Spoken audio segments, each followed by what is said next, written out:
আকাশ, কতক্ষণ ওই আয়নার সামনে দাঁড়িয়ে নিজের কপাল গুনবি? এদিকে এসে বস।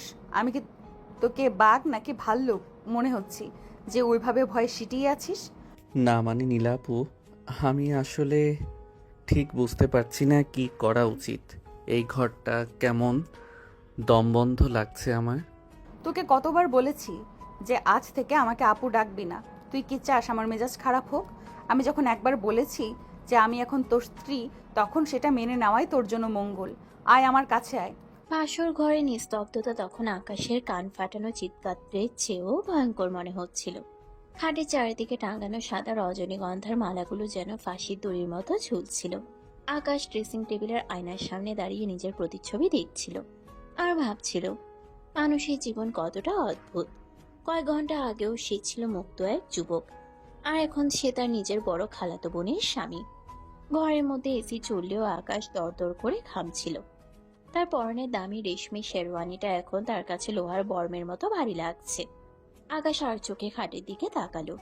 নীলা সেখানে বেনারসি শাড়ির ভাঁজে নিজেকে জড়িয়ে বসে আছে।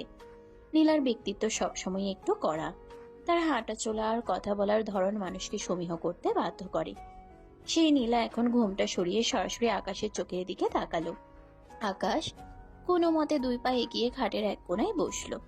সে এমন ভাবে বসলো যেন নীলার শরীরের ছোঁয়াও তাকে না লাগে। আকাশের এই অনড় অবস্থা দেখে নীলা মনে মনে হাসলো, কিন্তু মুখে গাম্ভীর্য বজায় রাখলো। নীলা আকাশের হাত ধরতে গেলে আকাশ বিদ্যুৎ পৃষ্ঠ হওয়ার মতো চমকে উঠে হাত সরিয়ে নিল। আকাশের মনে হচ্ছিল সে কোনো পবিত্র সম্পর্ককে কলঙ্কিত করছে। তার চোখের সামনে বারবার ভেসে উঠছিল ছোটবেলার সেই দিনগুলো, যখন নীলা তাকে সাইকেলে বসিয়ে ঘুরতে নিয়ে যেত কিংবা পড়াশোনা না করলে পিঠে দুমদুম করে কিল বসাতো। সেই হাত আজ তাকে সোহাগ করতে আসছে। এটা আকাশ কোনোভাবেই মেনে নিতে পারছিল না। তুই কি সারা জীবন এভাবেই আমাকে এড়িয়ে চলবি আকাশ? বিয়েটা তো আর খেলা নয়। মুরব্বীরা আমাদের এক করে দিয়েছেন, কারণ তারা জানতেন তুই ছাড়া আমার যোগ্য আর কেউ নেই। তুই আমাকে বড় বোন হিসেবে দেখেছিস, সেটা তোর সম্মান। কিন্তু এখন আমি তোর অর্ধাঙ্গিনী। এই সত্যিটা যত দ্রুত বুঝবি ততই তোর জন্য ভালো। কিন্তু নীলা, এটা সম্ভব না। সমাজ কি বলবে? আত্মীয়রা যখন জানবে আকাশ তার 3 বছরের বড় আপুকে বিয়ে করেছে, তখন তারা আমাদের নিয়ে হাসাহাসি করবে। আমি এই বিয়ে মানি না। আমি মেঝেতে কোলবালিশ নিয়ে শুয়ে পড়ব, তাও তোমার পাশে শোবো না। আকাশের এই জেদ দেখে নীলা এবার রুদ্রমূর্তি ধারণ করলো। সে এক ঝটকায় আকাশের শার্টের কলার ধরে তাকে নিজের দিকে টেনে নিল। আকাশের নাক আর নীলার নাক তখন প্রায় 1 ইঞ্চি দূরত্বে। আকাশ ভয়ে চোখ বন্ধ করে ফিরল। নীলার গরম নিঃশ্বাস আকাশের গালে লাগছিল। সমাজ কি বললো তাতে আমার কিছু যায় আসে না আকাশ। তুই কেবল দেখবি আমার চোখে কি আছে। তুই যদি আজ আমার পাশে না শুস, তাহলে কাল সকালে আমি সবাইকে বলবো যে তুই আমাকে অপমান করেছিস। তখন বাবা আর নানু তোকে ক্ষমা করবে তো? আকাশের মনে হলো সে কোনো বাঘিনীর কাছে আটকা পড়েছে। সে অসহায় ভাবে কাঁপছিল। নীলা যখন আকাশের কলার ছেড়ে দিয়ে তার বোতাম খুলতে শুরু করলো, তখন আকাশ আর স্থির থাকতে পারল না। সে হঠাৎ নীলাকে ধাক্কা দিয়ে সরিয়ে দিয়ে বাথরুমের দিকে দৌড় দিল। না, আমি পারছি না। আমার দম বন্ধ হয়ে আসছে। আকাশ বাথরুমের দরজাটা সজোরে বন্ধ করে দিয়ে ভেতরে খিল তুলে দিল। সে আয়নার সামনে দাঁড়িয়ে নিজের মুখ ধুতে লাগলো। তার মনে হচ্ছিল সে কোনো দুঃস্বপ্ন দেখছে। বাথরুমের টাইলস গুলোও যেন তাকে নিয়ে বিদ্রুপ করছিল। আকাশ যখন বাথরুমের ভেতর নিজের ভাগ্যকে গালি দিচ্ছিল, তখন জানালার দিক থেকে খিলখিল হাসির শব্দ ভেসে এলো। নানুবাড়ির জানালার গ্রিলগুলো পুরোনো আমলের আর পর্দাগুলো ছিল পাতলা। কাজিনদের দল অর্থাৎ শোভন, তিশা আর রাফি অনেকক্ষণ ধরেই সেখানে ওত পেতে ছিল। তারা জানতো আকাশ আজ চরম অস্বস্তিতে থাকবে, আর এই সুযোগটাই তারা নিতে চেয়েছিল। কে রে আকাশ ভাই, বাথরুমের ভেতর কে? এখানে নামাজ পড়ছে নাকি? প্রথম ওভারে কি আউট হয়ে গেলেন? নীলা আপু তো ঘরের ভেতর বাঘিনীর মতো পায়চারি করছে। আকাশ ভাই, সাহস হারাবেন না। আপু বড় হলে কি হবে? অভিজ্ঞতা তো ওনারই বেশি। আপনি শুধু ডেকোরেশন ফলো করেন। বাথরুম থেকে বের না হলে তো আর বংশ রক্ষা হবে না। নীলা আপু, আকাশ তো দেখে একদম ভেজা বিড়াল। ওরে একটু ডার্ক চকলেট খাওয়া, যাতে ওর নার্ভ শক্ত হয়। বেচারা মনে হয় অজ্ঞান হয়ে যাবে। আকাশ বাথরুমের ভেতর থেকে রাগে আর লজ্জায় ফেটে পড়ল। তার আত্মসম্মান আজ ধুলোয় মিশে যাচ্ছে ভেবে সে জানালার দিকে তাকিয়ে চিৎকার করলো। আমি বাথরুমে যাচ্ছি। তোরা কি যাবি এখান থেকে? তোদের কি খেয়ে দেয়ে কোনো কাজ নেই? বড়দের ব্যক্তিগত ব্যাপারে নাক গলাতে লজ্জা লাগে না তোদের? কাল সকালে তোদের হাড় আমি আস্ত রাখবো না, মনে রাখিস। নীলা ঘরের ভিতর কাজিনদের কথা শুনে একদম ক্ষিপ্ত হয়ে গেল।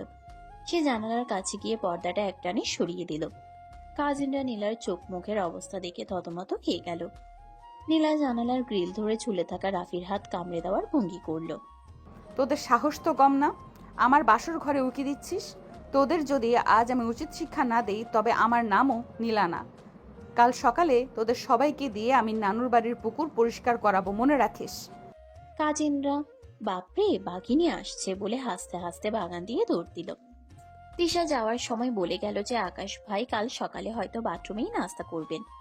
নীলা জানালার পাল্লাগুলো সজোরে বন্ধ করে দিয়ে বাথরুমের দরজায় গিয়ে কড়া নাড়ল। আকাশ, বের হয়ে আয় বলছি, অনেক নাটক হয়েছে। কাজিনরা চলে গেছে, এখন আর লজ্জা পাওয়ার কিছু নেই। আয় আমার কাছে। তুই যদি বের না হোস তবে আমি মেইন দরজা খুলে সবাইকে ডেকে বলবো যে তুই বাসর করতে পারছিস না। আকাশ বাথরুমের মেঝেতে বসে ভাবতে লাগলো কিভাবে তার জীবনটা গত কয়েক ঘন্টায় উলটপালট হয়ে গেল। আজ সকালে সে যখন তার বাইকটা নিয়ে নানু বাড়ির গেটে ঢুকলো তখন তার পরনে ছিল সাধারণ একটা টি শার্ট আর জিন্স। সে এসেছিল বড় খালাতো বোন নীলার বিয়ে খেতে। বিশাল নানু বাড়ি আলোক সজ্জায় ঝলমল করছিল। নীলার বাবা অর্থাৎ বড় খালু বিয়ের জন্য বিশাল আয়োজন করেছিলেন। বরের নাম ছিল জাওয়াত।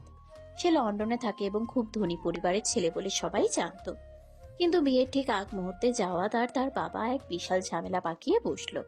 জাওয়াদের বাবা দাবি করে বসলেন যে এখনই নীলার নামে একটি 5 তলা ফ্ল্যাট লিখে দিতে হবে, নতুবা তারা বর নিয়ে ভেতরে ঢুকবেন না। নীলার বাবা অর্থাৎ বড় খালু যখন তাদের পায়ে ধরে অনুরোধ করছিলেন তখন জাওয়াত নির্লজ্জের মতো চুপ করে পাশে দাঁড়িয়েছিল। নীলা যখন এই দৃশ্য দেখলো তখন সে আর সহ্য করতে পারল না। সে কনের সাজে এই প্যান্ডেলের মাঝখানে এসে জাওয়াদের কলার ধরলো। নীলা চিৎকার করে বলল যে যে ছেলে তার বাবার ইজ্জত রক্ষা করতে পারে না সেই কুলাঙ্গারকে সে বিয়ে করবে না। সে জাওয়াদের মুখে থুতু দিয়ে বিয়ে ভেঙে দিল। মুহূর্তের মধ্যে পুরো বাড়িতে শোরগোল পড়ে গেল। হাজার হাজার মেহমান খেতে বসেছে আর ওদিকে নানু বাড়ির সম্মান ধুলোয় মিশছে। আত্মীয় স্বজনেরা আড়ালে বলাবলি করছিল যে মেয়েটা এখন আইবুড়ো হয়ে থাকবে। ঠিক তখনই নানু ড্রয়িং রুমে এসে আকাশকে দেখলেন। আকাশ তখন এক কোণায় বসে কাবাব চিবোচ্ছিল আর কাজিনদের সাথে হাসাহাসি করছিল। নানু আকাশের হাত শক্ত করে ধরে বললেন যে নানুর বাড়ির সম্মান এখন আকাশের হাতে। আকাশকে জানানো হলো যে তাকে এখন নীলার পাশে বসতে হবে। আকাশ বিষম খেয়ে বলল যে নীলা তার চেয়ে 3 বছরের বড় এবং সে নীলাকে জমের মতো ভয় পায়। কিন্তু আকাশের মা আর বড় খালুর কান্নাকাটি আকাশের সব যুক্তি কেড়ে নিল। মাত্র আধ ঘন্টার মধ্যে আকাশকে শেরওয়ানি পরিয়ে দেওয়া হলো। কাজী সাহেবের সামনে আকাশ যখন কবুল বলছিল তখন তার মনে হচ্ছিল সে নিজের মৃত্যু পরোয়ানায় সই করছে। আকাশ প্রায় 1 ঘন্টা পর বাথরুম থেকে বেরোলো। সে ভেবেছিল নীলা হয়তো এতক্ষণে ঘুমিয়ে পড়েছে, কিন্তু নীলা তখনও বিছানায় বসেছিল এবং তার হাতে ছিল 1 গ্লাস দুধ। আকাশকে বেরোতে দেখে নীলা মুচকি হাসলো। বাথরুমের সাথে বাসর করা শেষ হলো তো? এবার আয় আমার পাশে বস, অনেক রাত হয়েছে।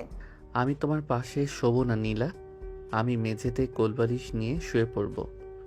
আমাদের মধ্যে কোনো শারীরিক সম্পর্ক হওয়া সম্ভব না, কারণ আমি তোমাকে বড় বোন ছাড়া অন্য কিছু ভাবতেই পারছি না। এই বিয়েটা কেবল একটা সামাজিক নাটক। নীলা এবার বিছানা থেকে নেমে আকাশের হাত ধরে হ্যাঁচকা টান দিল। আকাশের গায়ের জোর নীলার কৌশলের কাছে হেরে গেল। নীলা আকাশকে বিছানায় একরকম জোর করে শুয়ে দিয়ে তার উপর চেপে বসলো। নীলার চুলের ঘ্রাণ আর শরীরের ভার আকাশকে দিশেহারা করে দিচ্ছিল। তুই আমাকে মানবি না তাই তো? আচ্ছা দেখা যাক কতক্ষণ তুই আমাকে এড়িয়ে চলিস। আমি তোর সিনিয়র হতে পারি, কিন্তু আজ থেকে আমি তোর পৃথিবী। তোকে আমি আজ বর বানিয়েই ছাড়বো। আকাশ ছটফট করছিল আর নিজেকে ছাড়ানোর চেষ্টা করছিল। সে বারবার বলছিল যে সে কাল সকালে এই ঘর ছেড়ে চলে যাবে এবং এ বিয়ে অস্বীকার করবে, কিন্তু নীলা আকাশের বুকের উপর হাত রেখে তাকে স্থির করে দিল। আকাশের মনে হলো সে এক বিশাল জালে আটকে গেছে যেখান থেকে পালানোর কোনো পথ নেই। নীলা আকাশের চোখের দিকে তাকিয়ে এক বিজয়ীর হাসি হাসল। আকাশের রাগ আর অস্বস্তি মিলেমিশে একাকার হয়ে গিয়েছিল, কিন্তু নীলার শরীরের স্পর্শ আর জেদের কাছে সে ক্রমেই নিস্তেজ হয়ে পড়ছিল। নানু বাড়ির সেই নিস্তব্ধ রাতে শুরু হলো এক বিচিত্র লড়াই, যেখানে আকাশ হার মানতে চাইল না। নানু বাড়ির সেই নিস্তব্ধ রাতে শুরু হলো এক বিচিত্র লড়াই, যেখানে আকাশ হার মানতে চাইল না, কিন্তু নীলা তাকে তার পুরুষত্বের স্বাদ নিতে চাইল। নানু বাড়ির সেই নিস্তব্ধ রাতে শুরু হলো এক বিচিত্র লড়াই, যেখানে আকাশ হার মানতে চাইল না, কিন্তু নীলা তাকে তার পুরুষত্বের স্বাদ দিতে চাইল। জোর করে আকাশের সাথে রোমান্স করা শুরু করলো। লোক লজ্জার ভয়ে আকাশ চেঁচাতেও পারল না। বাসর রাতে সেই ধকল আর অস্বস্তি কাটিয়ে উঠতে না উঠতেই নানু বাড়ির ড্রয়িং রুমে বোমা ফাটালেন বড় খালা। আকাশ ভেবেছিল বিয়েটা তো হয়েই গেছে, এখন কয়েকটা দিন কোনো মতে গা ঢাকা দিয়ে থাকবে, যাতে নীলার ছায়া থেকে দূরে থাকা যায়। কিন্তু নানু একগাল হেসে ঘোষণা করলেন যে সিলেট থেকে তাদের এক আত্মীয়ের বড় রিসোর্ট থেকে নিমন্ত্রণ এসেছে, আর নতুন বরবউকে সেখানেই হানিমুনে পাঠানো হবে। আকাশ যখন শুনল হানিমুন শব্দটা, তখন তার কলিজা শুকিয়ে গেল। সে মনে মনে ভাবলো, ঘরেই যেখানে বাঘিনীর হাত থেকে বাঁচতে পারছে না, সেখানে নির্জন রিসোর্টে গেলে নীলা তাকে জ্যান্ত চিবিয়ে খাবে। নানু, আমি যেতে পারবো না। আমার অফিসের অনেক কাজ জমে আছে, আর তাছাড়া এই অসময়ে ঘুরতে যাওয়া একদম ঠিক হবে না। আকাশের মা পাশ থেকে মুখ ঝামটা দিয়ে উঠলেন। তিনি সাফ জানিয়ে দিলেন যে বিয়ে হয়েছে মানেই এখন নতুন দম্পতি নিজেদের একটু সময় দেওয়া দরকার। আকাশ যখন দেখলো পালানোর পথ নেই, তখন সে এক অদ্ভুত চাল চাললো। সে জানতো কাজিনদের সাথে থাকলে নীলা অন্তত সবার সামনে তাকে খুব বেশি জ্বালাতে পারবে না। আচ্ছা যাব, তবে একা না। এই যে শোভন, তিশা আর রাফি সারাদিন নানু বাড়িতে বসে বিরিয়ানি ধ্বংস করছে, ওদেরকেও সাথে নিতে হবে। ওরা না গেলে আমি সিলেটে পা দেব না। আকাশ ভেবেছিল নীলা এতে রেগে যাবে, কিন্তু নীলা ডাইনিং টেবিলের কোনায় দাঁড়িয়ে মুচকি হাসলো। নীলা জানতো আকাশ কেন এই কাজিনদের ঢাল হিসেবে ব্যবহার করতে চাইছে। ঠিক আছে, আকাশ যখন চাইছে তখন কাজিনরা সবাই চলুক।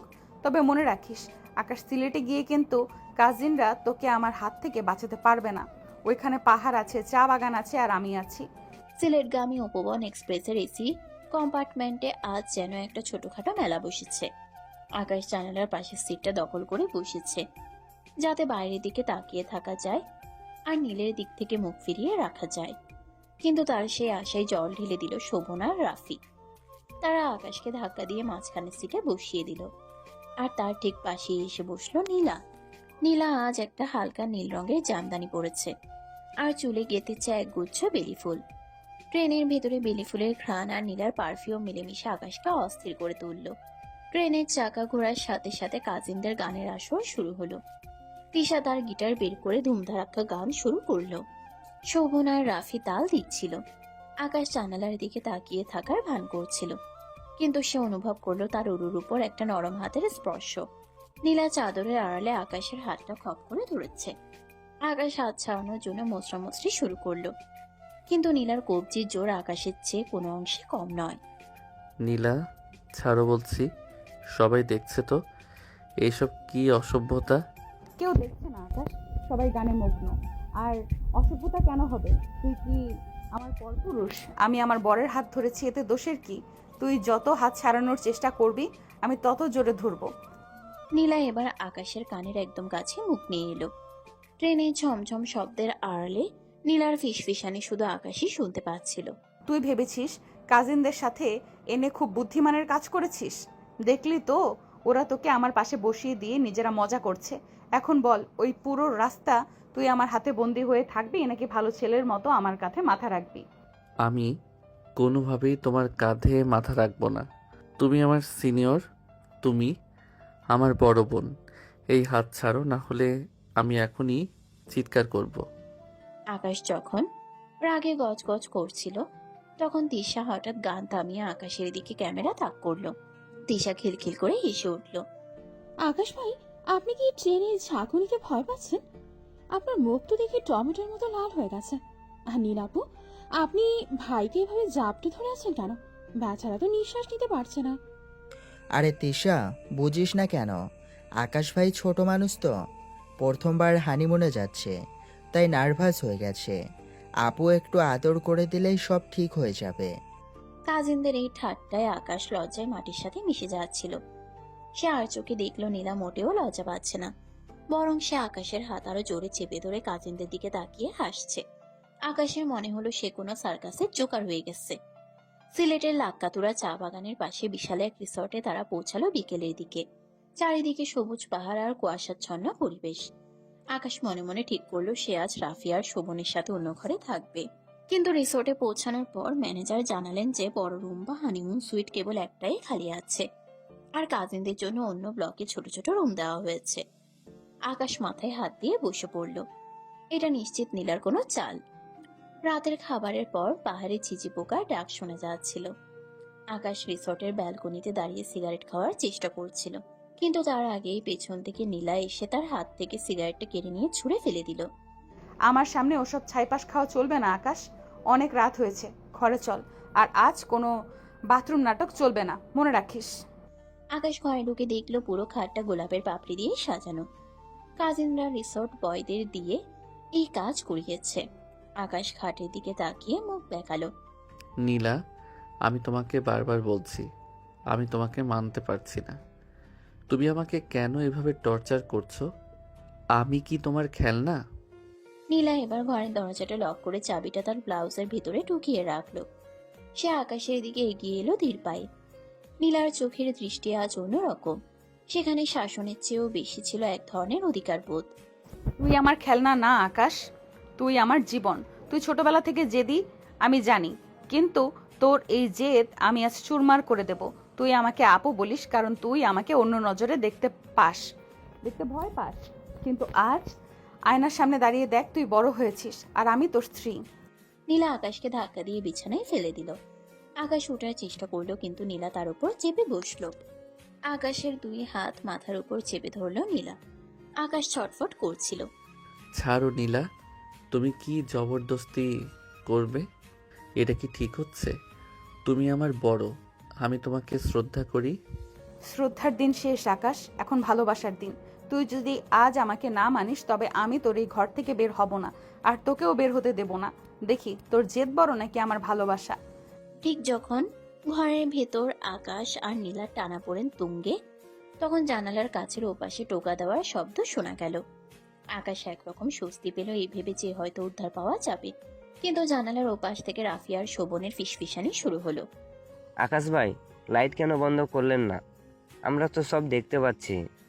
নীলা আপু তো দেখি প্রো রেসলার হয়ে গেছে। আকাশ ভাই, গিভ আপ করবেন না? রাফি চুপ কর। দেখ, আকাশ ভাই মনে হয় এবার কেঁচো হয়ে গেছে। নীলাপু, ওরে একটা কামড় দাও তো দেখি, ও কেমন ছিলে। আকাশ জানালার দিকে তাকিয়ে চিল্লিয়ে উঠল। তার রাগ তখন সপ্তমে। সে বিছানা থেকে কোনো মতে নিজেকে ছাড়িয়ে জানালার কাছে গেল। তোরা কি মানুষ নাকি শয়তান? তোরা এখানে কি করছিস? তোদের রুমে যা, আমি কাল সকালেই ঢাকা ফিরে যাব তোদের সাথে। আমি এক মুহূর্ত থাকবো না। নীলা জানালার পর্দাটা একটানে লাগিয়ে দিল। সে কাজিনদের উদ্দেশ্যে গলার স্বর চেয়ে বলল, যে তোরা যদি এক্ষুনি এখান থেকে না যাস তবে কাল তোদের পকেট মানি সব আমি বন্ধ করে দেব। কাজিনরা হাসতে হাসতে পাহাড়ের ঢাল দিয়ে নেমে গেল।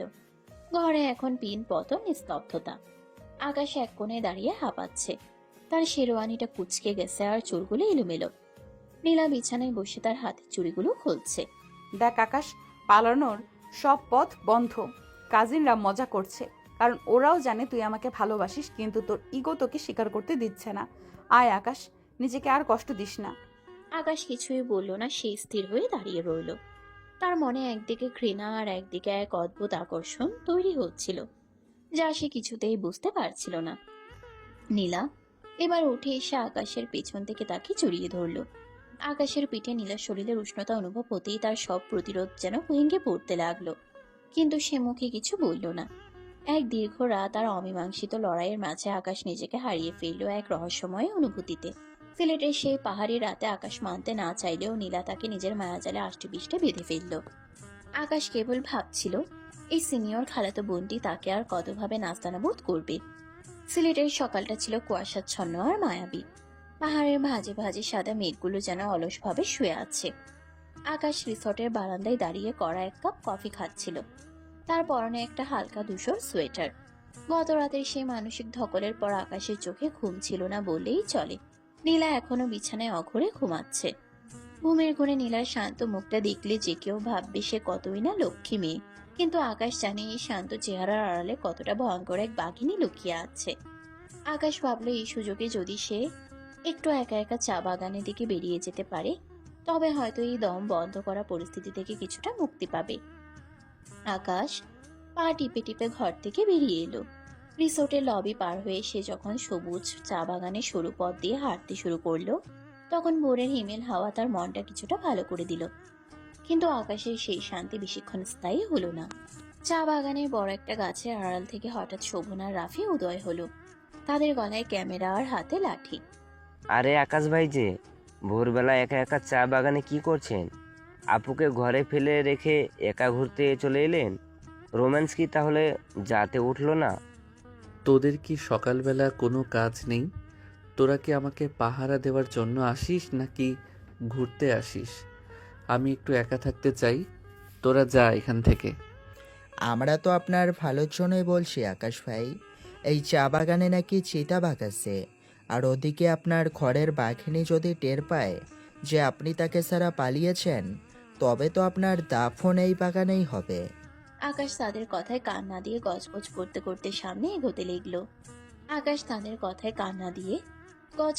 করতে সামনে এগোতে লাগলো। কিন্তু কিছু দূর যেতেই সে থমকে দাঁড়ালো। সামনে একটা পাথরের উপর বসে আছে নীলা। তার পরনে একটা গাঢ় সবুজ রঙের শাড়ি আর হাতে এক গুচ্ছ বুনো ফুল। সে কখন আকাশের আগে এখানে পৌঁছে গেল আকাশ সেটা কল্পনাও করতে পারেনি। নীলা আকাশের দিকে তাকিয়ে রহস্যময় এক হাসি দিল। কিরে আরু, আমাকে ছাড়া খুব তো একা একা প্রকৃতি দেখতে বের হয়েছিস। তুই তো ভেবেছিস আমি ঘুমাচ্ছি, তোর প্রতিটি নিঃশ্বাসের খবর আমি রাখি। তুমি এখানে কিভাবে এলে নীলা? আর আমাকে এভাবে সবসময় পিছু করা বন্ধ করো তো, আমার ভালো লাগছে না এসব। কেন ভালো লাগবে না? আমি তোর বউ, তোর ছায়ার মতো থাকাটাই তো আমার কাজ।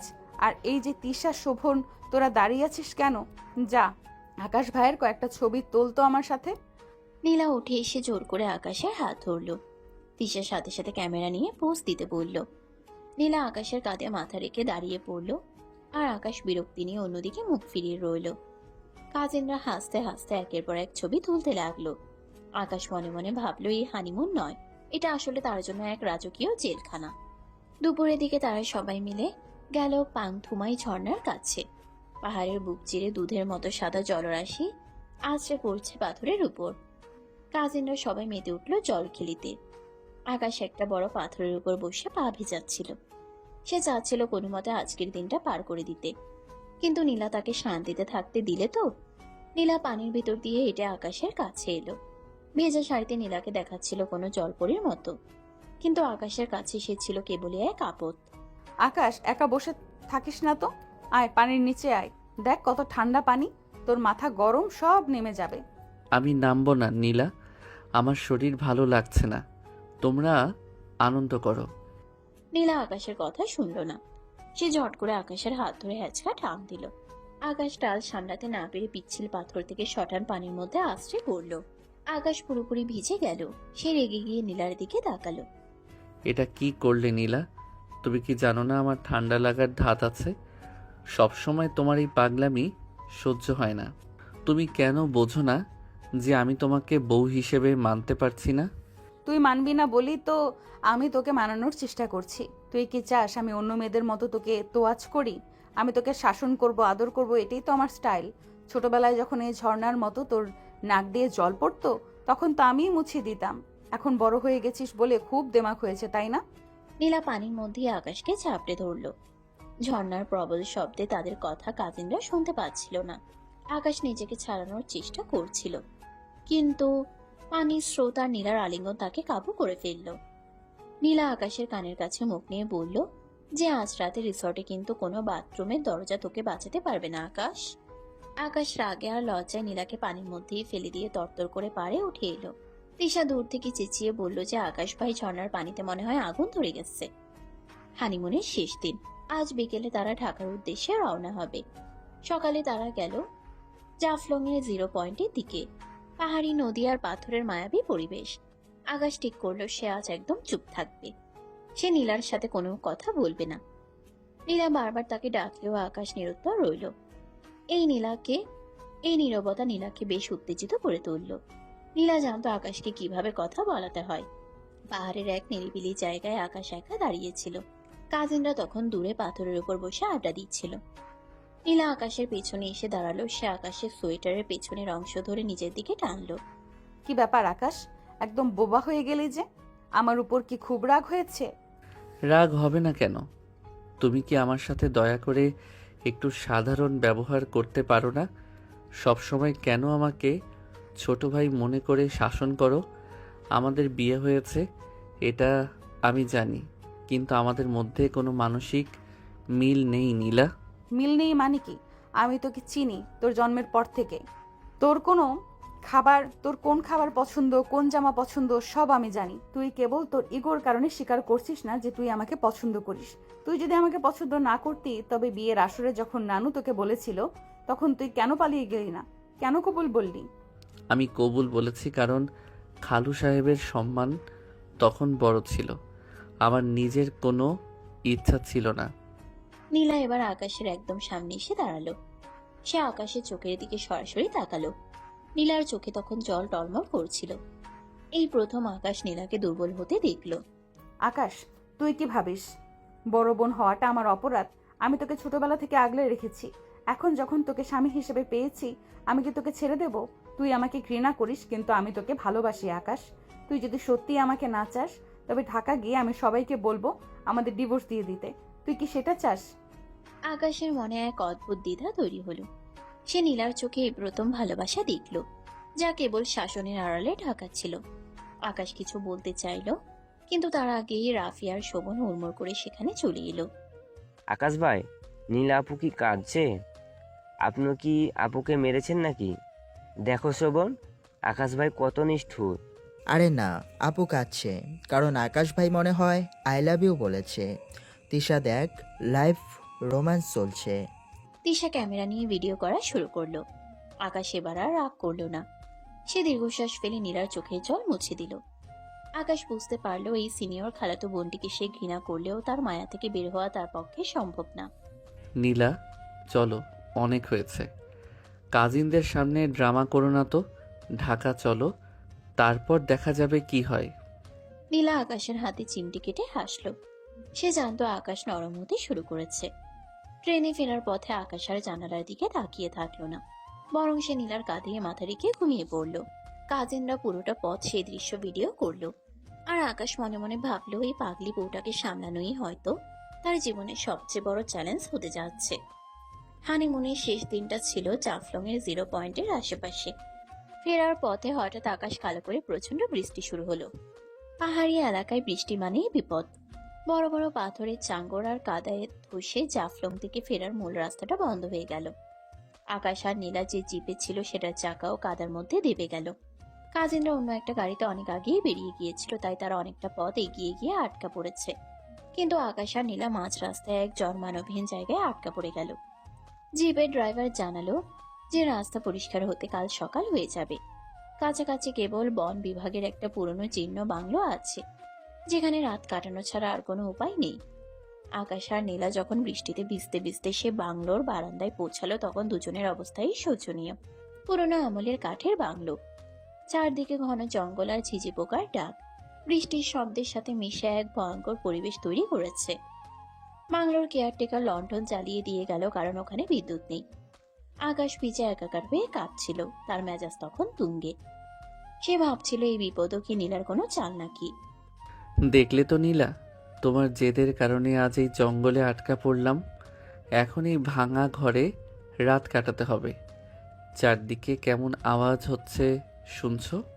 নীলা সাধারণত খুব সাহসী মেয়ে, কিন্তু এই নির্জন ঘন অন্ধকার আর ঝড়ের শব্দে সে আজ একটু থতমত খেয়ে গেল। সে আকাশের ভেজা সোয়েটারটা ধরে কাছে এসে দাঁড়ালো।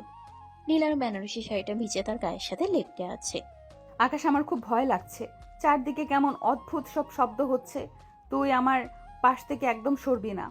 এখন আর শাসন কোথায় গেল নীলা আপু? এখন তো দেখছি ভয় পাচ্ছ। আমি সোফায় গিয়ে বসছি, তুমি ঘরে যাও। ঠিক তখনই বাইরে বিকট শব্দে একটা বজ্রপাত হলো। ভয় নীলা এক চিৎকার দিয়ে আকাশকে জড়িয়ে ধরল। নীলার শরীরের কাঁপুনি আকাশ অনুভব করতে পারছিল। আকাশ বিরক্তি নিয়ে নীলাকে ছাড়ানোর চেষ্টা করলো, কিন্তু নীলা তার বুকের মধ্যে মুখ লুকিয়ে ফুপিয়ে কেঁদে উঠল। না আকাশ, যাস না, আমি একা থাকতে পারবো না, প্লিজ। আজ অন্তত আমার উপর রাগ করিস না, আমার খুব শীত করছে। আকাশ দেখলো নীলার অবস্থা বেশ খারাপ। সে কাঁপতে কাঁপতে নীল হয়ে যাচ্ছে। আকাশ বাধ্য হয়ে বাংলোর ফায়ার প্লেসে কিছু শুকনো কাঠ জোগাড় করে আগুন জ্বালিয়ে দিল। আগুনের লালচে আলোয় ঘরটা একটু উষ্ণ হয়ে উঠল।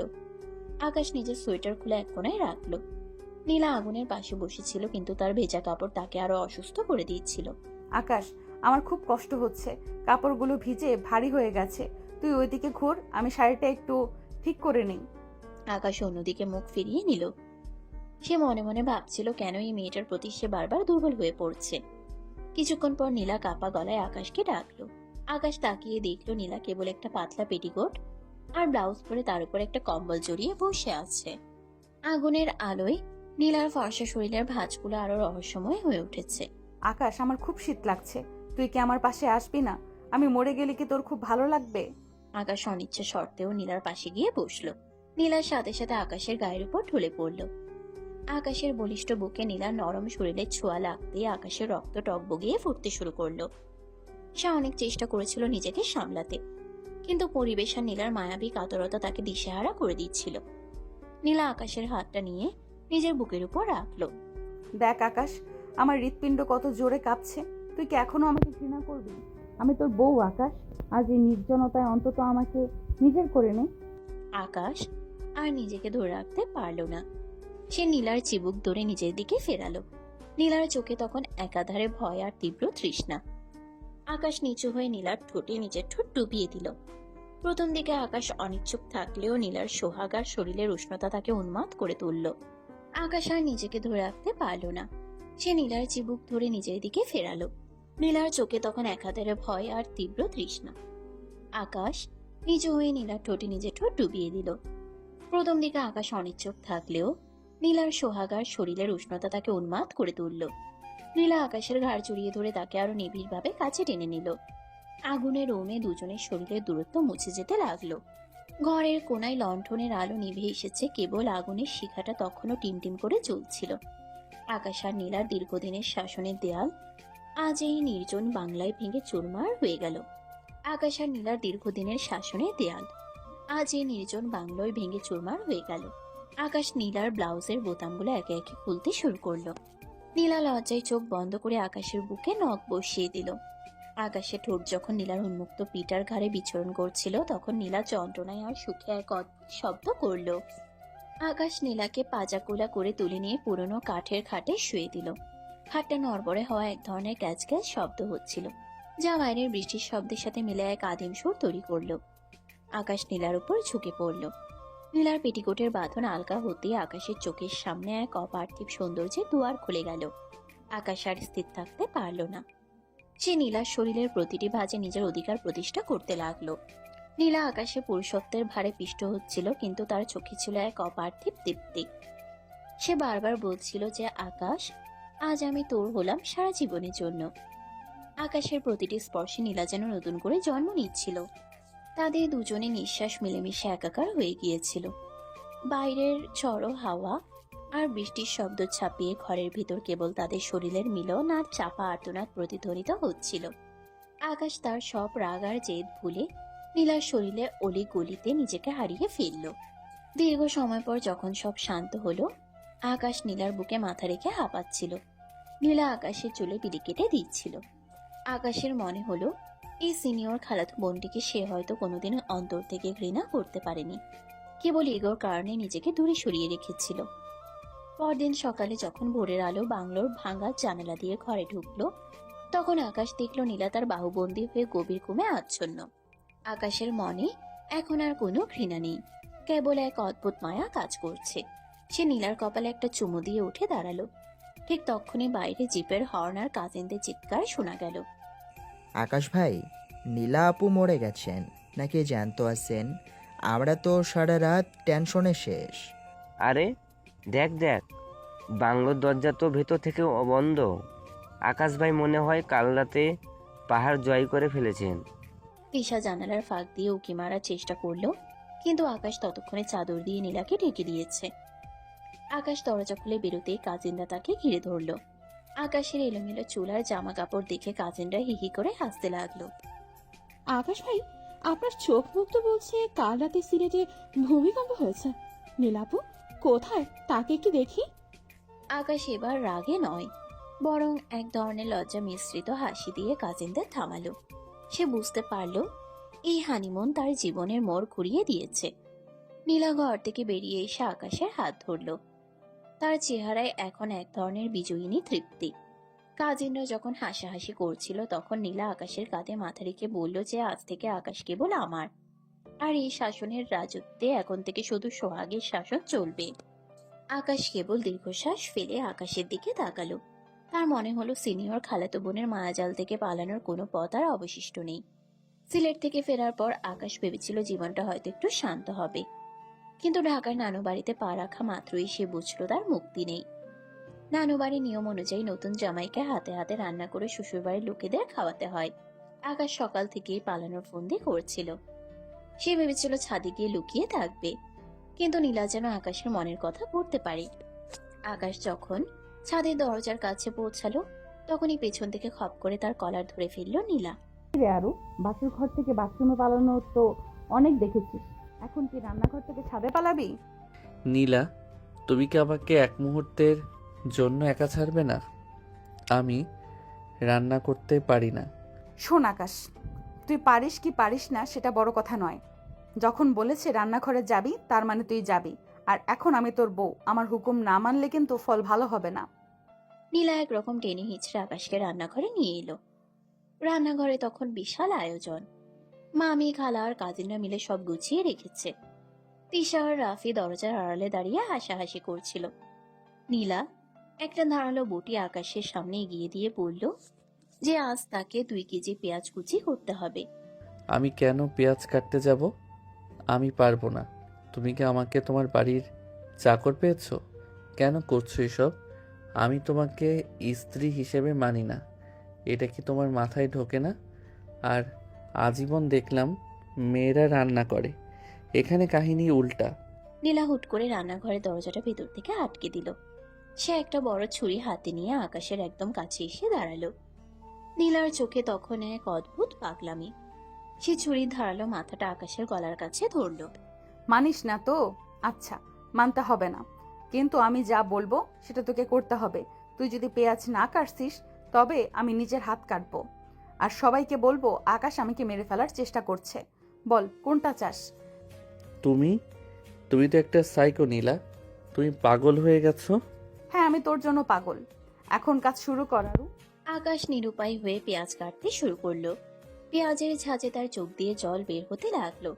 ঠিক তখনই তিশা আর শোভন জানালার ওপাশ থেকে উকি দিয়ে চিৎকার শুরু করলো। আরে আকাশ ভাই, ওই রান্না করতে গিয়ে কি কাঁদছেন? নীলা আপু কি মশলা বাটার বদলে আপনাকে বেটে ফেলেছে নাকি? রাফি দেখ, আকাশ ভাই তো দেখি পুরোপুরি বউ পাগল হয়ে গেছে। আপুর হুকুম ছাড়া একটা পেঁয়াজও নড়ছে না ওনার হাত থেকে।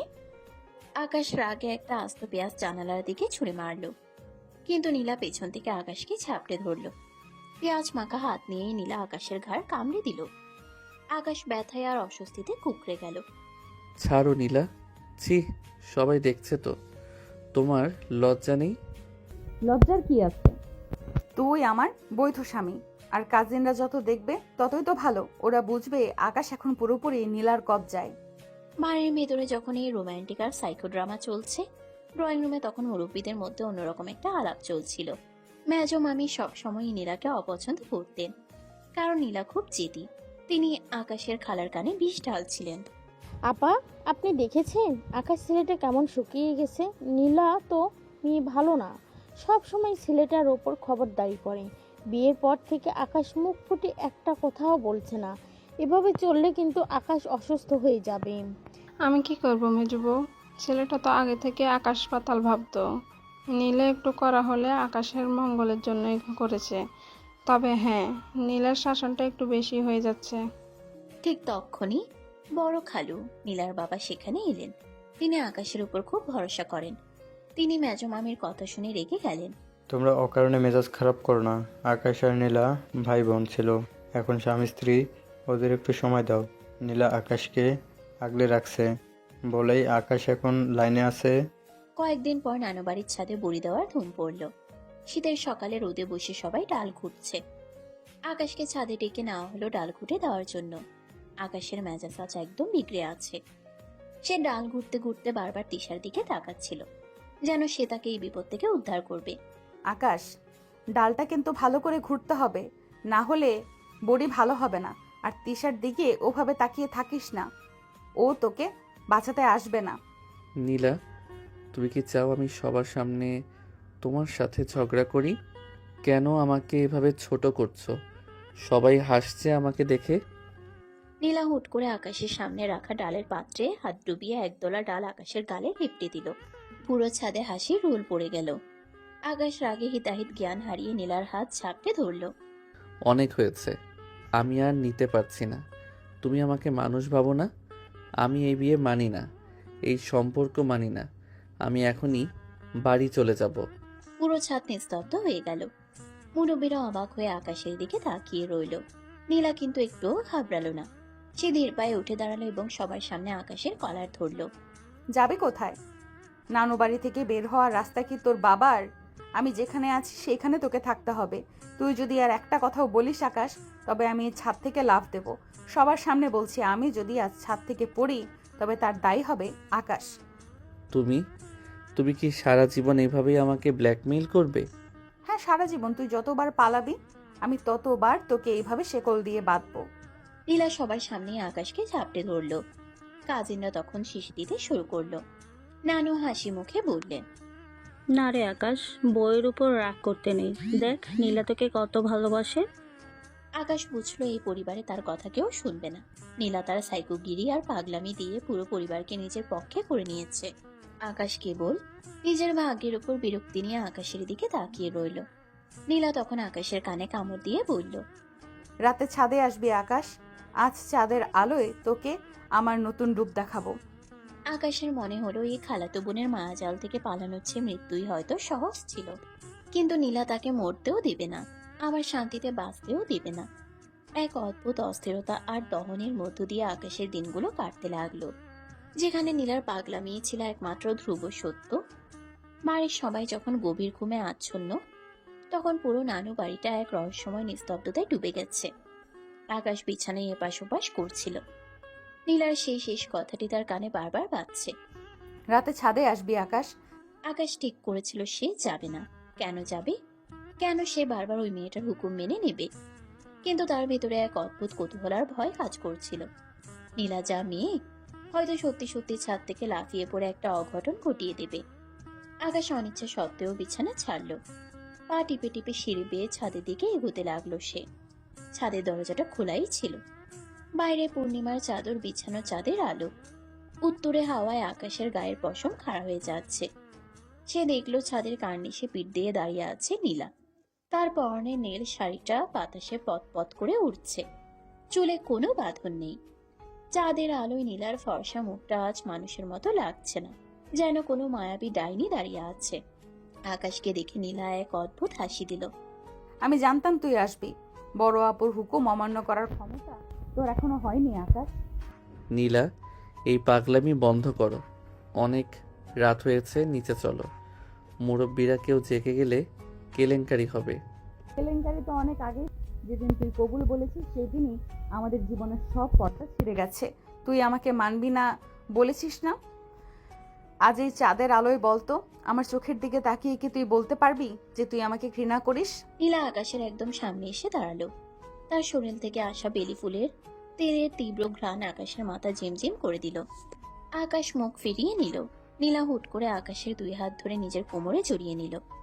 আকাশ চমকে উঠে হাত সরিয়ে নিতে চাইল, কিন্তু নীলা তার নখ দিয়ে আকাশের হাতের কবজি চেপে ধরল। পালাবি না আকাশ। আজ পালাতে গেলে আমি সত্যিই কার্নিশ থেকে পা বাড়িয়ে দেব। তুই কি দেখবি আমার সাইকোগিরি কত দূর যেতে পারে। তুমি একটা পিশাচিনী নীলা। তুমি ভালোবাসা বোঝো না, তুমি শুধু দখল করতে জানো। আমি তোমাকে ঘৃণা করি। ঘৃণা করিস? ঘৃণা আর ভালোবাসার মাঝে সুতোর মতো তফাৎ আকাশ। তুই যত বেশি আমাকে ঘৃণা করবি তত বেশি আমার কথা ভাববি, আর আমি সেটাই চাই। তুই সারাক্ষণ শুধু আমার কথা ভাববি, হোক সেটার আগে কিংবা বিরক্তিতে। নীলা হঠাৎ আকাশের শার্টের কলার ধরে তাকে দেয়ালের সাথে চেপে ধরল। আকাশের হার্টবিট তখন ড্রামের মতো বাজছে। নীলা আকাশের ঠোঁটের খুব কাছে মুখ নিয়ে এলো। তার গরম নিঃশ্বাস আকাশের নাকে লাগছে। ছোটবেলায় তুই যখন দুষ্টুমি করতিস আমি তোকে চর মারতাম। আজ তুই অবাধ্য হচ্ছিস, আজ তোকে আমি অন্যভাবে শাস্তি দিব। নীলা কোনো সুযোগ না দিয়ে আকাশের ঠোঁটে কামড় বসিয়ে দিল। এটা চুমু ছিল না, ছিল এক ধরনের আক্রমণ। আকাশ ব্যথায় কুঁকিয়ে উঠল, কিন্তু নীলা তাকে ছাড়ল না। সে আরো শক্ত করে আকাশকে জড়িয়ে ধরল। আকাশের ভেতরে পুরুষত্ব আর ঘৃণা তখন একাকার হয়ে লড়াই করছিল। সে অনিচ্ছা সত্ত্বেও নীলার পিঠে নিজের হাত রাখল। নীলার শরীরে নমনীয়তা আর তীব্র জেদ আকাশকে এক আদিম নেশায় আচ্ছন্ন করে ফেলল। এদিকে বাড়ির নিচে মেজো মামির ঘরে এখনো বাতি জ্বলছে। মেজো মামি আর বড় মামি ফিসফিস করে আলোচনা করছেন। মেজো মামি নীলার উপর প্রচন্ড ক্ষেপা, কারণ নীলার দাপটে বাড়ির অন্য মেয়েদের দাম কমে যাচ্ছে। আরে না ছোট বউ, নীলা তো ছোটবেলা থেকেই জেদি। তবে আকাশ যেভাবে ওর ভয়ে কুঁকড়ে থাকে সেটা দেখতে আমারও খারাপ লাগে। আমাদের উচিত আকাশের জন্য একটা কিছু করা। আমি ঠিক করেছি কাল আকাশকে একা পেয়ে বুঝিয়ে বলবো। ওর কানে একটু বিষ ঢালতে হবে। বলতে হবে যে নীলা অন্য কারোর সাথে সম্পর্কে ছিল বলেই এই তাড়াহুড়ো করে বিয়েটা দিয়েছেন। আকাশ যদি একবার খেপে যায় তবেই নীলার দপ্পচূর্ণ হবে। তারা জানতেন না যে তাদের এই ষড়যন্ত্রের কথা দরজার আড়ালে দাঁড়িয়ে শুনছে তিশা। তিশা নীলা আপুকে মনে মনে খুব শ্রদ্ধা করে, আবার ভয়ও পায়। সে মনে মনে ঠিক করলো এই খবরটা কাল সকালে নীলা আপুকে দিতে হবে। ভোর হতে না হতেই ছাদে পাখির কলকাকলি শুরু হলো। আকাশ তখনও ছাদে একটা বেঞ্চে বসে আছে, তার মাথা নীলার কোলে। নীলা আকাশের চুলে বিলি কেটে দিচ্ছে। আকাশের মনে হচ্ছে সে এক গোলক ধাঁধায় হারিয়ে যাচ্ছে। সে নীলাকে সহ্য করতে পারছে না, আবার তাকে ছেড়ে যাওয়ার শক্তিও পাচ্ছে না। আকাশ, ভোর হয়ে গেছে, নিচে চল। আজ কিন্তু মেছো মামির ঘরের নাস্তা করবি না। ওই ডাইনিটা তোর কানে বিষ ঢালতে পারে। তুমি কিভাবে জানলে? আমি সব জানি আরু। এই নানু বাড়ির দেওয়ালও আমার সাথে কথা বলে। তুই কেবল মনে রাখিস, তুই আমার। কেউ যদি আমাদের মাঝে আসার চেষ্টা করে আমি তাকে শেষ করে দেব। আকাশ কোনো কথা না বলে নিচে নেমে এলো। ডাইনিং টেবিলে নাস্তা খাওয়ার সময় মেজো মামি আকাশকে আড়ালে ডেকে নিলেন। আকাশ বাবা, তোর সাথে একটু দরকারি কথা ছিল। তুই কি জানিস নীলার আগে কার সাথে সম্পর্ক ছিল? কেন ওই যাওয়া ছেলেটা শেষ মুহূর্তে বিয়ে ভেঙে দিল? আসলে নীলার স্বভাব। ঠিক তখনই রান্নাঘর থেকে একটা স্টিলের থালা পড়ার বিকট শব্দ হলো। নীলা হাতে একটা বড় বাটি নিয়ে দরজায় দাঁড়িয়ে আছে। তার চুল এলোমেলো, চোখ দুটো লাল। মামি, তরকারি কাটতে গিয়ে বাটিটা ফসকে যাচ্ছিল। আপনি কি কিছু বলছিলেন আকাশকে? আমি কি শুনবো? মেজো মামি ভয়ে ঢোক গিললেন। নীলার হাতে সেই ধারালো বটি দেখে তার গলিজা শুকিয়ে গেল। তিনি তোতলামি করে বললেন, না রে মা, আমি তো বলেছিলাম আকাশকে একটু বেশি করে খেতে দিতে। আকাশ ডাইনিং টেবিল থেকে উঠে দাঁড়ালো। সে দেখলো নীলা তার দিকে তাকিয়ে এক বিজয়ীর হাসি দিচ্ছে। আকাশের মনে হলো এই বাড়িতে নীলা কেবল তার বউ নয়, সে এক অঘোষিত সম্রাট। আর আকাশ তার চিরস্থায়ী বন্দী। কাজিনরা জানালার ওপাশ থেকে উকি দিয়ে হাসছে। নানু বাড়ির প্রতিটি কোণ যেন আকাশের এই অসহায়তা উপভোগ করছে। আকাশ বুঝলো শাসনের এই শিকল ছিঁড়তে গেলে তাকে হয়তো আরো বড় কোনো ধ্বংসের দিকে যেতে হবে। মেজো মামির সেই থমথমে গলার কথাগুলো আকাশের মাথায় বিষের মতো কাজ করতে শুরু করলো। যদিও নীলা বটি হাতে এসে মামিকে থামিয়ে দিয়েছিল, কিন্তু আকাশের মনে একটা খটকা ঢুকে গেল। সে ডাইনিং টেবিল থেকে উঠে নিজের ঘরে গিয়ে দরজা বন্ধ করে দিল। তার মনে হচ্ছিল এই নানু বাড়ির প্রতিটি মানুষ তাকে নিয়ে কোনো না কোনো চাল চালছে। নীলার শাসন, মেজো মামির কুটিলতা আর বড় খালুর নীরবতা, সব মিলিয়ে আকাশ নিজেকে এক খাঁচাবন্দি পশুর মতো অনুভব করছিল। কিছুক্ষণ পর ঘরে দরজায় টোকা পড়ল। আকাশ জানতো এটা নীলা। সে দরজা খুলল না, কিন্তু নীলার কাছে তো সব রুমের ডুপ্লিকেট চাবি থাকে। খট করে শব্দ হলো এবং নীলা ঘরে ঢুকলো। তার হাতে এক বাটি কাটা ফল। নীলা একদম স্বাভাবিক, যেন কিছুই হয়নি। আকাশ, ফলগুলো খেয়ে নে।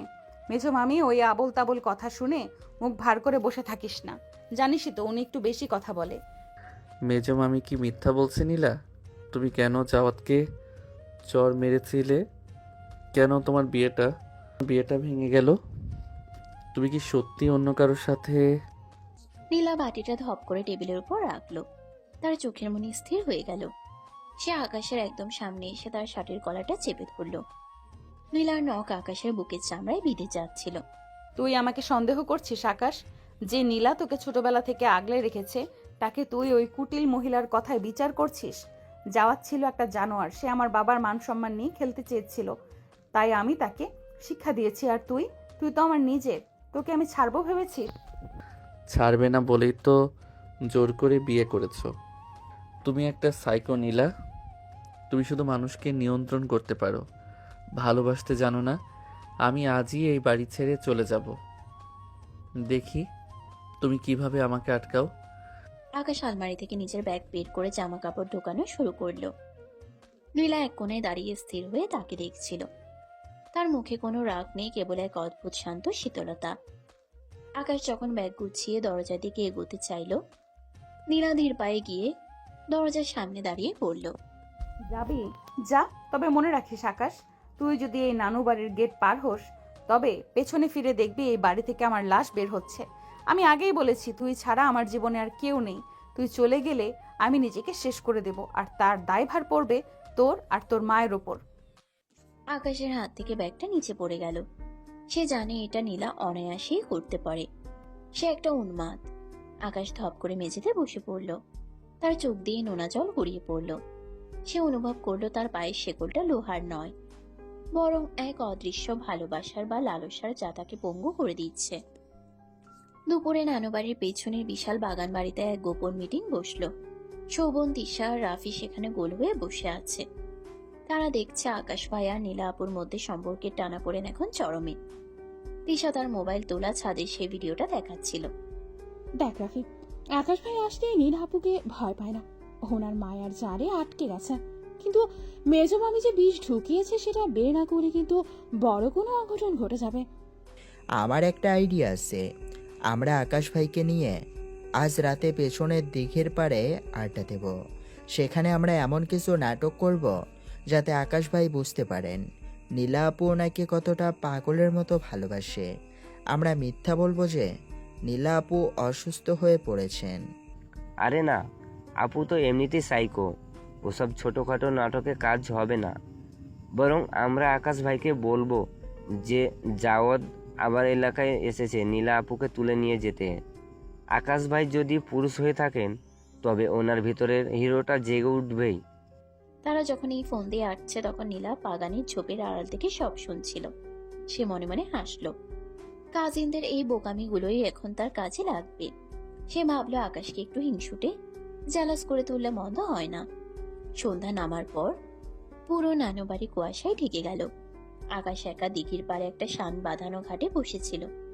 তার মনে হচ্ছিল সে পৃথিবীর সবচেয়ে একা মানুষ। হঠাৎ রাফি দৌড়ে এলো। আকাশ ভাই, সর্বনাশ হয়ে গেছে। ওই জাওয়াদ লোকটা তার কিছু গুন্ডা নিয়ে পেছনের গেটে এসেছে। সে বলেছে নীলা আপুকে সে নিয়ে যাবে। আপু একা ওদিকে গেছে ওদের সাথে কথা বলতে। আকাশের মাথায় যেন রক্ত চড়ে গেল। সে নীলার উপর বিরক্ত হতে পারে, কিন্তু অন্য কেউ নীলার অসম্মান করবে এটা সে সইতে পারল না। আকাশ দৌড়ে পেছনের গেটের দিকে গেল। সেখানে গিয়ে সে দেখলো অন্ধকার ছায়ায় দুজন মানুষ দাঁড়িয়ে আছে। একজন নীলা আর অন্যজন লম্বা চওড়া এক যুবক। তারা ফিসফিস করে কথা বলছে। আকাশ আর সহ্য করতে পারল না। সে দৌড়ে সেই যুবককে একটা ঘুষি মারল। যুবকটি মাটিতে লুটিয়ে পড়ল। আসলে সে ছিল শোভন। ছদ্মবেশ ধরে দাঁড়িয়ে ছিল। নীলা চিৎকার করে উঠল। আকাশ, এটা কি করলি তুই? শোভনকে কেন মারলি? জাওয়াত কোথায়? সে তো তোমাকে নিতে এসেছিল। নীলা খিলখিল করে হাসতে শুরু করলো। কাজিনরা সবাই চোপের আড়াল থেকে বেরিয়ে এলো। আকাশ বুঝলো সে আবারও বোকা বনেছে। তার লজ্জায় আর রাগে কান গরম হয়ে গেল। সে ফিরে যেতে চাইলো, কিন্তু নীলা তার হাতটা শক্ত করে ধরল। দেখলি তো আকাশ, তুই আমাকে ঘৃণা করিস বলিস, কিন্তু অন্য কেউ আমাকে স্পর্শ করবে শুনলে তোর রক্ত গরম হয়ে যায়। এটাকে কি বলে জানিস? এটাকে অধিকার বলে। তুই আমাকে নিজের বলে মনে করিস বলেই তোর এত রাগ। কাজিনরা হাসতে হাসতে বাড়ির দিকে চলে গেল। দিঘির পাড়ে তখন আকাশ আর নীলা একা। চাঁদের আলো নেই, কেবল ঝিঝি পোকার ডাক। নীলা আকাশের বুকের উপর মাথা রাখলো। আকাশ, আমাকে ক্ষমা করে দে। আমি হয়তো একটু বেশি পাগলামি করি, কিন্তু আমি তোকে ছাড়া বাঁচবো না রে। জাওয়াত বা অন্য কেউ কোনো দিন আমার জীবনে ছিল না। তুই ছিলি আমার প্রথম, আর তুই থাকবি শেষ। আকাশ কোনো কথা বলল না। সে অনুভব করলো নীলার চোখের জল তার শার্ট ভিজিয়ে দিচ্ছে। সে কি সত্যিই নীলাকে ঘৃণা করে, নাকি তার এই কড়া শাসনটাই আকাশের জীবনে এক ধরনের নিরাপত্তা দিচ্ছে? আকাশ প্রথমবারের মতো নিজের ইচ্ছা নীলাকে জড়িয়ে ধরল। নীলা আকাশের ঘাড় কামড়ে দিয়ে ফিসফিস করে বলল, আজ রাতে ঘরে কোনো দরজা থাকবে না আকাশ। আজ আমি তোকে শাসন করব না। আজ আমি তোর কাছে হার মানব। আকাশের ভেতরের অনিচ্ছুক রোম্যান্স এবার এক নতুন মোড় নিল। সে নীলাকে পাজাকোলা করে তুলে নিয়ে বাড়ির দিকে হাঁটা দিল। কাজিনরা জানালার ওপাশ থেকে হাততালি দিচ্ছিল। আর আকাশ বুঝতে পারলো নীলার এই সাইকোগিরি আসলে তার জীবনের সবচেয়ে বড় পাওনা। নানুবাড়ির সেই নিস্তব্ধ রাতে শুরু হলো এক নতুন অধ্যায়, যেখানে শাসন আর সোহাগ মিলেমিশে একাকার হয়ে গেল। নানুবাড়ির সেই নিস্তব্ধ রাতে নীলার বুকে মাথা রেখে আকাশ এক অদ্ভুত দোটানায় পড়ে গেল। তার যুক্তিবাদী মন বারবার বলছিল যে নীলা তার উপর অন্যায় করছে, তাকে জোর করে এই সম্পর্কে বেঁধে রেখেছে। কিন্তু তার শরীরের প্রতিটি কোষ যেন নীলার সেই কড়া শাসনের ঘ্রাণে অভ্যস্ত হয়ে গেছে।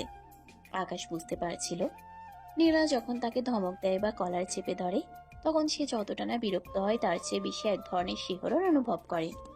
কিন্তু আকাশ বড় জেদি। সে নিজের এই দুর্বলতা নীলার সামনে কিছুতেই প্রকাশ করবে না। সে চায় নীলা ভাবুক আকাশ এখনো তাকে ঘৃণা করে। এই লুকোচুরি খেলাটাই যেন আকাশের কাছে এখন এক ধরনের নেশা হয়ে দাঁড়িয়েছে। পরদিন সকালে আকাশ যখন ঘুম থেকে উঠল, তখন জানালার ফাঁক দিয়ে আসা রোদের ঝিলিক তার মুখে পড়ছিল। সে দেখলো নীলা নেই। বালিশের পাশে একটা ছোট চিরকুট পড়ে আছে। আরু, নিচে আয়, নানু তোকে ডাকছে। আর শোন, আজ কিন্তু দাড়ি কামাবি, খুব খোঁচা লাগছে। আকাশ চিরকুটটা পরে দাঁত দিয়ে নিচের ঠোঁট কামড়ালো। মেয়েটা ঘুমের ঘোরেও তার খুদ বের করতে ছাড়ে না। আকাশ নিচে নেমে দেখলো ডাইনিং টেবিলে এক বিশাল কাণ্ড। নানু বাড়ির সব কাজিনরা মিলে আকাশকে ঘিরে ধরলো। শোভন আর রাফি আকাশের কাঁধে হাত দিয়ে একপাশে সরিয়ে নিয়ে গেল।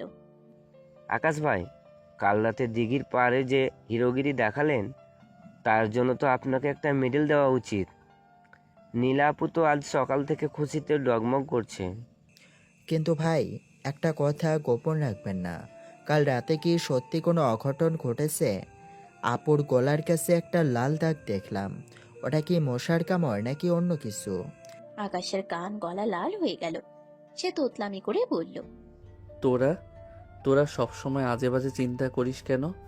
ওটা হয়তো মশা কামড়েছে। যা এখান থেকে। তিশা দূর থেকে ক্যামেরা তাক করে হাসছে। তিশা জানে আকাশ ভাই এখন ধরা পড়ে গেছে। দুপুরের দিকে বাড়ির সব কাজিনরা মিলে পুকুরে গোসল করতে নামলো। আকাশ পুকুর ঘাটে বসে পা ভেজাচ্ছিল। সে নামতে চাইছিল না, কারণ সে জানে কাজিনরা তাকে নিয়ে ঠাট্টা করবে। ঠিক তখনই নীলা এক কলস পানি নিয়ে ঘাটে এলো। তার পরনে একটা বাসন্তী রঙের সুতি শাড়ি, ভেজা চুলে বেলি ফুল গোছা। কিরে আরু, তুই কি এখনো ছোট বাবু আছিস যে খাটে বসে পা ভেজাবি? আয় পুকুরে নাম। সাঁতার কাটলে তোর শরীরটা একটু শক্ত হবে। আমি নামবো না নীলা, পানি খুব ঠান্ডা। আর তাছাড়া কাজিনরা এখানে খুব শোরগোল করছে। ও আচ্ছা, তুই নামবি না? দাঁড়া, তোকে নামানোর ব্যবস্থা করছি। নীলা হঠাৎ কলসের সবটুকু পানি আকাশের গায়ের উপর ঢেলে দিল। আকাশ পুরো ভিজে গেল। সে রেগে গিয়ে উঠে দাঁড়াতেই নীলা তাকে এক ধাক্কা দিয়ে পুকুরের গভীর পানিতে ফেলে দিল। আকাশ হাবুডুবু খেতে খেতে ভেসে উঠল। কাজিনরা হাসিতে ফেটে পড়ল। নীলা, এটা একদম ঠিক হলো না। আমি তোমাকে ছাড়বো না। নীলা শাড়িটা কোমরে গুজে পুকুরে লাফ দিয়ে বলে, ধর দেখি আমাকে, দেখি আকাশ আজ তার বউকে ধরতে পারে কিনা। শুরু হলো পুকুরের মধ্যে এক অদ্ভুত লুকোচুরি। আকাশ সাঁতরাচ্ছিল নীলাকে ধরার জন্য, আর নীলা ডুব দিয়ে বারবার অন্যদিক দিয়ে ভেসে উঠছিল। এক পর্যায়ে আকাশ পানি নিচে নীলার পা চেপে ধরল। নীলা ডাল সামলাতে না পেরে আকাশের উপর আছড়ে পড়ল। পানির নিচে আকাশের শক্ত হাত নীলার কোমর জড়িয়ে ধরল। কিছুক্ষণ দুজনই চুপ। জলের নিচে এক তীব্র নীরবতা, যেখানে কেবল দুজনের নিঃশ্বাস আর হৃদস্পন্দন শোনা যাচ্ছিল। আকাশ অনুভব করলো নীলা তার বাহুবন্দী হয়ে কাঁপছে। আকাশ ফিসফিস করে নীলার কানের কাছে, এখন পালাবে কোথায়? এখন তো আমি তোমাকে ধরে ফেলেছি। তুই তো আমাকে অনেক আগেই ধরে ফেলেছিস আকাশ, কিন্তু স্বীকার করিস না যে তুই আমার মায়ায় পড়ে গেছিস। আকাশ কিছু বলল না। পুকুর থেকে উঠে সবাই যখন বিকেলে নাস্তা খেতে বসলো, তখন বাড়ির বড় খালা আর মেজ মামি এক কোনায় বসে নীলা আর আকাশকে দেখছিলেন। আকাশ কোকড়াসে মুড়ি মাখা খাচ্ছিল, আর নীলা তার প্লেটে বারবার ধনেপাতার চাটনি দিয়ে দিচ্ছিল। দেখেছো বড়বাবু, আকাশকে কেমন বশ করে ফেলেছে মেয়েটা। ছেলেটা এখন নিজের প্লেট থেকে ও না খেয়ে নীলার দিকে তাকিয়ে থাকে। আমার তো এখনো সন্দেহ হয় নীলা কোনো জাদু জানে। ওটা জাদু না মেজুবো, ওটা হলো ভালোবাসা। আকাশ ছোটবেলা থেকে নীলার বাধ্য ছিল, এখন সেটা অন্য রূপ নিয়েছে। তবে আকাশ ছেলেটা খুব বড় বড় কথা বলল, নীলার ছায়া ছাড়া ও এক পাও চলতে পারে না। আকাশ শুনতে পাচ্ছিল তাদের কথা। সে মনে মনে ভাবল, খালা কি সত্যি তাকে চিনে ফেলেছে? সে কি সত্যি নীলার ছায়া ছাড়া অচল? আকাশ বিরক্তি দেখানোর জন্য নীলার দেওয়া চাটনিটা দূরে সরিয়ে দিল। নীলা, তুমি কেন বারবার আমাকে এটা দিচ্ছ? আমি বলেছি না আমি চাটনি পছন্দ করি না। পছন্দ করিস না? কাল রাতে তো অন্য কথা বললি, আজ সবার সামনে বড় কথা বলছিস। খেয়ে নে আরু, না হলে রাতে ঘরে গিয়ে কিন্তু এটার বিচার হবে। আকাশ মুখ নিচু করে চাটনি দিয়ে মুড়ি খেতে লাগলো। কাজিনরা শেষ দিতে শুরু করলো। রাফি বলল, আকাশ ভাই, শাসনের চাটনি কি খুব মিষ্টি? সন্ধ্যা হতেই উত্তর দিক থেকে মেঘ জমতে শুরু করলো। কিছুক্ষণের মধ্যেই শুরু হলো কাল বৈশাখী ঝড়। নানুবাড়ির জানালার পাল্লাগুলো খটখট শব্দে আছড়ে পড়ছিল। আকাশ জানালার কাছে গিয়ে দাঁড়িয়েছিল। সে দেখছিল বাতাসের তাণ্ডব। হঠাৎ পেছন থেকে নীলা এসে তার কোমর জড়িয়ে ধরল। আকাশ, জানলাটা বন্ধ কর, ধুলো আসছে। আর তোর কি ভয় লাগছে না? ভয় কেন লাগবে? ঝড় তো সাময়িক। কিন্তু আমার খুব ভয় লাগছে আরু। মনে হচ্ছে এই ঝড়ে আমি তোকে হারিয়ে ফেলবো। তুই কি কোনো দিন আমাকে সত্যি সত্যি ছেড়ে যাবি? আকাশের হৃদয়ে এক তীব্র মোচড় দিল। সে জানতো নীলা তাকে কতটা পাগলের মতো ভালোবাসে। সে ধীরে ধীরে ঘুরে দাঁড়ালো এবং নীলার মুখটা দুই হাতের আঁচড়ায় তুলে নিল। অন্ধকারের মধ্যে নীলার চোখ দুটো জ্বলজ্বল করছিল। তুমি কি মনে করো আমি এতই দুর্বল যে তোমাকে ছেড়ে যেতে পারবো? তুমি তো আমার রক্তের সাথে মিশে গেছো নীলা। কিন্তু মনে রেখো, আমি তোমাকে এখনো বউ হিসেবে মানি না। নীলা হেসে ফেলে আকাশের ঠোঁটে একটা হালকা কামড় দিয়ে বলে, মানতে হবে না। তুই এভাবেই আমাকে ঘৃণা করে যা, আর আমি এভাবেই তোকে শাসন করে যাব। দেখি কার জেদ যেতে। জানালার বাইরে বাতাসের শৌশর শব্দ আর বৃষ্টির গর্জন তখন চরমে। নানু বাড়ির পুরোনো কাঠের জানালার পাল্লাগুলো এমনভাবে কাঁপছিল যেন কোনো অদৃশ্য শক্তি ঘরে ঢোকার চেষ্টা করছে। ঝড়ের কারণে বিদ্যুৎ চলে গেছে অনেক আগেই। ঘরের ভেতরে কেবল লণ্ঠনের ম্লান শিখাটা কাঁপছিল। আকাশ জানালার ছিটকিনিটা আটকে দিয়ে পিছনে ফিরতেই দেখল নীলা সেখানে স্থির হয়ে দাঁড়িয়ে আছে। আগুনের হলদেটে আলোয় নীলার ছায়াটা দেয়ালে এক বিশাল আকার ধারণ করেছে। নীলা, তুমি ওভাবে মূর্তির মতো দাঁড়িয়ে আছো কেন? যাও বিছানায় গিয়ে শও, আমি সোফায় বসছি। এই ঝড়ের রাতে তুই আমাকে একা ফেলে সোফায় শুবি? আকাশ, তুই কি সত্যিই চাস আমি ভয়ে সারা রাত জেগে থাকি? তুমি কি সেই ছোটবেলার নীলা আপু আছো যে তেলাপোকা দেখলে চিৎকার দিতে? আমি জানি তুমি ভয় পাও না, তুমি শুধু আমাকে জ্বালানোর নতুন বাহানা খুঁজছো। নীলা কোনো কথা বলল না। সে আকাশের একদম সামনে এসে তার ভেজা শার্টের উপর হাত রাখলো। বৃষ্টির কয়েক ফোঁটা আকাশের চুলে লেগেছিল। নীলা তার শাড়ির আঁচল দিয়ে আকাশের মাথাটা আলতো করে মুছে দিতে লাগলো। এই মমতাময়ী রূপটা আকাশের খুব চেনা, কিন্তু আজ এতে এক ধরনের অধিকারবোধ মিশে আছে যা তাকে অস্থির করে তুলল। আমি তেলাপোকা ভয় পাই না আকাশ, কিন্তু তোকে হারানোর ভয় পাই। তুই যখন আমার থেকে দূরে থাকিস তখন আমার মনে হয় আমার নিঃশ্বাস বন্ধ হয়ে আসছে। তুই কেন বুঝিস না আরু? তুই ছাড়া আমার এই পাগলামি করার আর কোনো জায়গা নেই। কিন্তু আজ এতে এক ধরনের অধিকারবোধ মিশে আছে যা তাকে অস্থির করে তুলল। আকাশ এবার নীলার হাতটা সরিয়ে দিতে চাইল, কিন্তু নীলা তার হাতটা নিজের বুকের উপর চেপে ধরল। আকাশের হাতের তালুতে নীলার হৃৎপিণ্ডের দ্রুত স্পন্দন অনুভূত হচ্ছিল। আকাশ অনুভব করলো তার জিদগুলো বালির বাঁধের মতো ভেঙে পড়ছে। সে আর নিজেকে ধরে রাখতে পারল না। নীলার কোমর জড়িয়ে ধরে তাকে নিজের নিবিড় আলিঙ্গনে টেনে নিল। নীলা আকাশের ঘাড়ে মুখ লুকিয়ে এক তৃপ্তির দীর্ঘশ্বাস ফেলল। আজ রাতে কোনো শাসন নেই আকাশ, আজ শুধু আমি আর তুই। আজ তুই যা চাইবি আমি তাই দেব। আকাশ আর উত্তর দিল না। সে নীলাকে পাজা কোলা করে তুলে নিয়ে বিছানায় শুয়ে দিল। অন্ধকারের মধ্যে নীলার বেনারসি শাড়ির খসখস শব্দ আর আকাশের দ্রুত নিঃশ্বাস মিলেমিশে একাকার হয়ে গেল।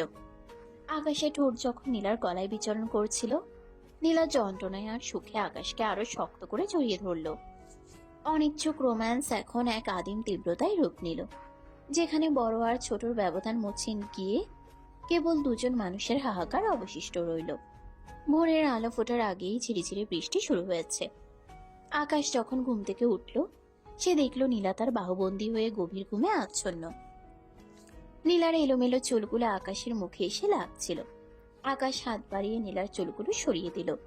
সে ভাবছিল কাল রাতেই সেই পাগল করা মুহূর্তগুলোর পর সে কিভাবে আবার নীলার সামনে বিরক্তি প্রকাশ করবে। হঠাৎ দরজার ওপাশে ফিসফিসানি আর হাসির শব্দ শোনা গেল। কিরে শোভন, কোনো শব্দ পাচ্ছিস?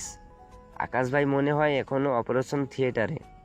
আরে চুপ কর তিশা, দেখ দরজার নিচ দিয়ে আলো দেখা যাচ্ছে কিনা। আমার তো মনে হয় কাল রাতে কোনো বড় ভূমিকম্প হয়েছে এই ঘরে। তোরা সর, আমি উকি দিয়ে দেখি আকাশ ভাইয়ের দাড়ি কি আর একটু বড় হয়েছে কিনা। নীলাপু তো ওনারে আজ ছাড়বে না। আকাশ তড়িৎ গতিতে বিছানা ছাড়ল। সে নীলাকে জাগাতে চাইল না। দ্রুত কাপড় গুছিয়ে নিয়ে সে দরজার কাছে গেল। সে জানতো কাজিনরা এখন তাকে নাস্তানাবুদ করবে। আকাশ দরজা খুলতেই দেখলো তিনজন কাজিন দরজার উপর হুড়মুড়িয়ে পড়ল। তারা ওত পেতেছিল আকাশকে ধরার জন্য। তোদের কি সকালবেলা কোনো কাজ নেই? দরজার উপর এভাবে শুয়ে আছিস কেন? আকাশ ভাই, আপনার চোখের নিচে কালি কেন? আর শার্টের বোতাম উল্টো কেন লাগিয়েছেন? হোমা, আকাশ ভাই তো দেখি পুরোপুরি বিধ্বস্ত। নীলাপু কি আপনাকে সারা রাত অঙ্ক করিয়েছে? আকাশ লজ্জা আর রাগে রাফের কান ধরে এক মোচড় দিল। সে কোনো মতে তাদের পাশ কাটিয়ে নিচে নামার চেষ্টা করলো, কিন্তু কাজিনরা তো নাছোড়বান্দা। তারা আকাশের পিছনে পিছনে ড্রয়িং রুম পর্যন্ত চলে এলো। ড্রয়িং রুমে তখন নানু আর বড় খালা নাস্তা নিয়ে বসেছেন। মেজো মামি এক কোনায় মুখ ভার করে চা খাচ্ছিলেন। মেজো মামি কালকের অপমানের প্রতিশোধ নেওয়ার সুযোগ খুঁজছিলেন। আকাশকে দেখে তিনি মুচকি হাসলেন। কি গো আকাশ বাবা, শরীর ঠিক আছে তো? কাল রাতে অনেক ঝড় বৃষ্টি হয়েছে, তোমাদের ঘরে কোনো অসুবিধা হয়নি তো? না মামি, সব ঠিক ছিল। হবে নাই বা কেন? নীলার মতো মেয়ে যার ঘরে থাকে তার কি ঝড়ের ভয় আছে? তবে বাবা, নীলার ওপর একটু সাবধানে থেকো। ও কিন্তু শাসন করতে করতে মানুষকে শেষ করে দেয়। আমাদের বংশের মেয়েরা একটু এমনই হয়। আকাশ মেজো মামির কথার কোনো উত্তর দিল না। সে বুঝলো মামি এখনো নীলার বিরুদ্ধে বিষ ঢালছেন। ঠিক তখনই সিঁড়ি দিয়ে নেমে এলো নীলা। তার পরনে একটা সাদা সালোয়ার কামিজ, কপালে ছোট একটা লাল টিপ। নীলাকে আজ অন্যদিনের চেয়েও বেশি সতেজ দেখাচ্ছে। মামি, আকাশকে নিয়ে আপনি এত দুশ্চিন্তা করবেন না। ওকে শাসন করার জন্য তো আমি আছি। আপনি বরং বড় খালার চায়ে চিনির পরিমাণটা দেখে নিন, বড্ড কম হয়েছে। নীলার এই তাৎক্ষণিক পাল্টা জবাবে মেজো মামি একদম চুপসে গেলেন। নীলা আকাশের পাশে গিয়ে বসলো এবং সবার সামনেই আকাশের হাতটা টেবিলের উপর নিজের হাতের নিচে চাপা দিল। আকাশ হাত সরিয়ে নিতে চাইলো, কিন্তু নীলা তার নখ দিয়ে আকাশের হাতের পাতায় ছোট একটা চিমটি কাটলো। আজ বিকেলে আমরা দিঘির ওপারে মেলা দেখতে যাব। আর শোন আরু, মেলায় কিন্তু আমার হাত একবারও ছাড়বি না। ছাড়লে ওখানে কান ধরে উদ্বোস করাবো, মনে রাখিস। বিকেলের মায়াবী আলোয় আকাশ আর নীলা গ্রামের মেলায় গেল। সাথে ছিল কাজিনদের বিশাল দল। মেলা মানেই ধুলোবালি, মাটির পুতুল আর নাগরদোলার হট্টগোল। আকাশ চাইছিল কাজিনদের সাথে মিশে গিয়ে নীলার থেকে দূরে থাকতে, কিন্তু নীলা তাকে এক মুহূর্তের জন্য আড়াল হতে দিচ্ছিল না। সে আকাশের পাঞ্জাবির হাতা ধরে তাকে টানতে টানতে একটা চুরির দোকানে নিয়ে গেল। আকাশ, এই কাচের চুড়িগুলো দেখ তো, কোনটা আমার হাতে বেশি মানাবে। সব কটাই ভালো, যেটা খুশি নিয়ে নাও। তুই বলবি কোনটা ভালো, না বললে আমি এখানে কান্নাকাটি শুরু করবো আর সবাইকে বলবো তুই আমাকে মারধর করেছিস। আকাশ জানে নীলা এটা করতে পারে। সে নিরুপায় হয়ে একজোড়া নীল রঙের চুড়ি বেছে দিল। নীলা খুশি হয়ে আকাশের দিকে হাত বাড়িয়ে দিল। পরিয়ে দে, কাজিনরা দেখছে, পরিয়ে দে বলছি। কাজিনরা তখন গোল হয়ে দাঁড়িয়ে হাততালি দিচ্ছে। আকাশ কাঁপা কাঁপা হাতে নীলার ফর্সা কবজিতে চুড়িগুলো পরিয়ে দিতে লাগলো। কাচের চুড়ির রিনিচিনির শব্দ আর নীলার হাসিমাখা মুখ দেখে আকাশের মনে হলো এই পাগলি মেয়েটার জন্য সে পুরো পৃথিবীর কাছে হাসির পাত্র হতেও রাজি। আকাশ ভাই, এটা হলো শাসনের চুরি। আপনি আজ আজীবন এই চুরির ভাবতে বন্দী হয়ে গেলেন। মেলা শেষে ফেরার পথে আকাশ আর নীলা একটু পিছিয়ে পড়ল। কাজিনরা সামনে দৌড়ে চলে গেছে ফুচকা খাওয়ার জন্য। গ্রামের নির্জন মেঠো পথে অন্ধকার নেমে এসেছে। আকাশ হঠাৎ দাঁড়িয়ে পড়ল। সে নীলার হাতটা নিজের হাতের ভেতর নিল।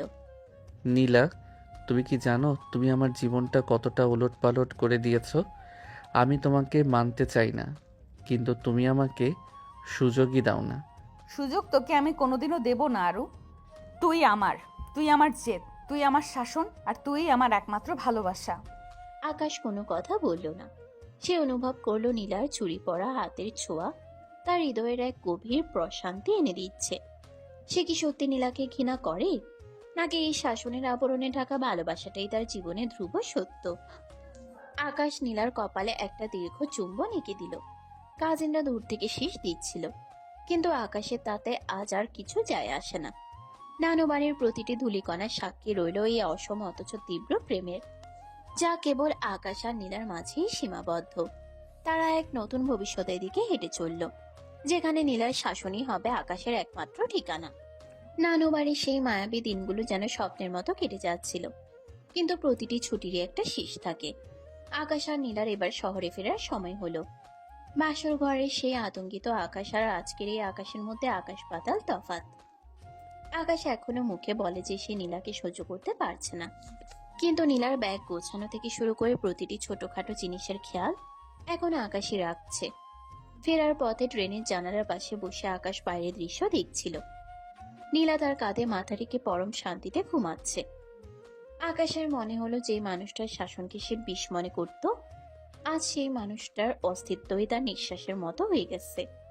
সে বুঝতে পারলো বড় খালাতো বোন হওয়াটা কোনো বাধা ছিল না, বাধা ছিল তার নিজের ইগো। ঢাকা ফিরে আকাশ আর নীলা তাদের ছোট কিন্তু পরিপাটি ফ্ল্যাটে নতুন জীবন শুরু করলো। এখানে কোনো কাজিনদের চিৎকার নেই, নেই কোনো মুরব্বীদের পাহারা। আকাশ ভেবেছিল এখানে অন্তত সে নীলার শাসনের হাত থেকে মুক্তি পাবে, কিন্তু নীলা তো নীলাই। সে অফিস থেকে ফেরার পর আকাশের জুতোর ফিতা খোলা থেকে শুরু করে তাকে হাত মুখ ধুয়ে ডাইনিং টেবিলে বসানো, সবকিছুই নিজের হাতে শাসন আর সোহাগ দিয়ে নিয়ন্ত্রণ করতে লাগলো। একদিন বিকেলে মেজমামি ঢাকা এলেন তাদের বাসায়। মেজমামি এখনো হাল ছাড়েননি। তিনি আকাশের সাথে একা কথা বলার সুযোগ খুঁজছিলেন। নীলা যখন রান্নাঘরে চা বানাতে গেল, মামি আকাশের পাশে এসে ফিসফিস করে বললেন, আকাশ বাবা, তুই কি এখনো এই মেয়ের তর্জনী হেলানি চলছিস? দেখ, পাড়া প্রতিবেশীরা হাসাহাসি করে যে আকাশ তার বইয়ের আঁচলে বাঁধা। তুই কি চাস না নিজের একটু স্বাধীনতা থাকুক? আমি তোকে একটা ভালো উকিলের ঠিকানা দিতে পারি এই অসম বিয়ে থেকে মুক্তি পাওয়ার জন্য। আকাশ এবার আর চুপ করে থাকলো না। সে চায়ের কাপটা টেবিলের উপর সজোরে রাখলো। আকাশের চোখে এক অদ্ভুত দৃঢ়তা। মামি, আপনি হয়তো ভুল করছেন। আমি নীলার আঁচলে বাঁধা নই, আমি ওর ভালোবাসায় বাঁধা। আর আপনি যে স্বাধীনতার কথা বলছেন, নীলার শাসনের চেয়ে বড় স্বাধীনতা আমার কাছে আর কিছু নেই। ও আমাকে শাসন করে বলেই আমি আজ গুছিয়ে চলতে পারছি। আপনারা দয়া করে আমাদের জীবনে বিষ ঢালবেন না। নীলা দরজার আড়ালে দাঁড়িয়ে সব শুনছিল। তার চোখে আনন্দ আর জয়ের জল টলমল করছিল। সে ট্রে হাতে ঘরে ঢুকলো এবং মেজমামির সামনে এক মিষ্টির প্লেট ধরল। মামি, মিষ্টিটা খেয়ে মুখ মিষ্টি করুন। আকাশের কান ভারী করে লাভ নেই, কারণ ও জানে বড় আপুর হুকুম অমান্য করলে কপালে কি জোটে, তাই না আরু? মেজমামি লজ্জায় আর রাগে দ্রুত চা শেষ করে বিদায় নিলেন। তিনি বুঝলেন এই দুর্ভেদ্য দুর্গে ভাঙন ধরানো আর সম্ভব নয়। কয়েক মাস পর এক বর্ষণ মুখর সন্ধ্যা। আকাশ অফিস থেকে ভিজে ফিরেছে। নীলা আজ অস্বাভাবিক শান্ত। সে আকাশের তোয়ালে নিয়ে দাঁড়িয়েছিল না, বরং জানালার ধারে চুপচাপ বসেছিল। আকাশ অবাক হলো। সে গিয়ে নীলার কাঁধে হাত রাখলো। কি হয়েছে নীলা? শরীর খারাপ? আজ তো আমাকে বকা দিলে না যে বৃষ্টিতে কেন ভিজলাম? নীলা ঘুরে দাঁড়ালো। তার চোখে এক অপার্থিব মায়া আর ঠোঁটে বিজয়ীর হাসি। সে আকাশের হাতে একটা ছোট প্যাকেট তুলে দিল। আকাশ অবাক হয়ে প্যাকেটটা খুলল। ভিতরে একটা ছোট জুতো আর একটা রিপোর্ট। আকাশের চোখ ছানা বড়া হয়ে গেল। সে অবিশ্বাসের দৃষ্টিতে নীলার দিকে তাকালো। কি রে আরু, এখন কি করবি? এখন তো তোকে ডাবল শাসন সহ্য করতে হবে। তোর জীবনে আরো একজন আসছে যে তোকে আমার মতোই জ্বালাবে। আকাশ এবার আর নিজেকে সামলাতে পারল না। সে নীলাকে পাজা কোলা করে তুলে নিয়ে সারা ঘর ঘুরতে লাগলো। তার খুশির সীমা ছিল না। সে এতদিন যে বড় বোনের শাসনের বিরুদ্ধে বিদ্রোহ করত, আজ সেই মানুষটার কাছে সেই চিরস্থায়ীভাবে আত্মসমর্পণ করলো। নীলা, তুমি যদি আমার সিনিয়র না হতে তবে হয়তো আমি জানতেই পারতাম না যে শাসন আর ভালোবাসার মধ্যে কোনো পার্থক্য নেই। আমি তোমাকে অনেক ভালোবাসি, আমার পাগলি বউ। মনে থাকে যেন, বাচ্চার সামনে কিন্তু আমাকে আপু আপু ডাকা চলবে না। একদম বউ বলে ডাকবি, না হলে কিন্তু। না হলে কান ধরে উঠবস করাবে, জানি তো। আকাশ আর নীলার সেই অমীমাংসিত লড়াই আজ এক পূর্ণতায় রূপ নিল। কাজিনরা যখন এই খবর শুনল, তখন তিশা, রাফিয়ার শোভন মিষ্টি নিয়ে হাজির হলো। তিশা তার ক্যামেরা দিয়ে সেই মুহূর্তের ছবি তুলল, যেখানে আকাশ নীলার হাত শক্ত করে ধরে আছে আর নীলা আকাশের বুকে মাথা রেখে পরম নিশ্চিন্তে হাসছে।